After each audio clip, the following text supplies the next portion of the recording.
Bilisi amweke. Noma mwanangu Jamali waka. Wati Bilisi. Yes sir. Baba ni hatari. Jamaa ananidai hiyo hapo. Ngoja nipake kwanza hiki. Ili nisionekane. Uonekane? Hapa siwezi kuonekana.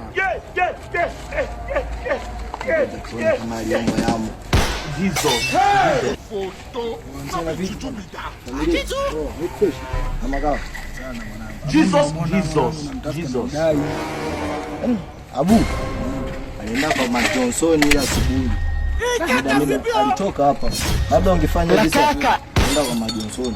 Ni wangu mwanangu, sina hela daftari mwanangu. Unamdai? Namdai. Nenda.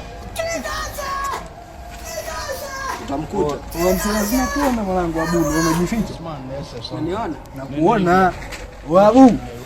Yaani unaniona mimi? Nakuona Abu, wewe si Abu wewe. Naikujua mimi, wewe nani kwani? Yaani unaniona mimi? Nakuona Abu. Umejipaka kama nini kwanza ya usoni? Kama unaniona nimevaa. Umevaa kanzu. Umevaa nini hilo? Unadhani ndela hilo? Umevaa kanzu. Afu umejipaka nini au mwanangu wa usoni? Jana nilikusikia umeenda kwa mganga unasema kwamba umeenda kuomba dawa kwamba usionekane Abu. Hivi ni kweli mwanangu? Ushirikina. Umeanza lini ushirikina shavu wangu wewe? Ushirikina umeanza nini? Vipi sasa ile hela mwanangu? Mimi nataka nikambe daftari mwanangu, ndio umebadilika inakuwaje? Sio yenyewe taira sina. Sio unazingia.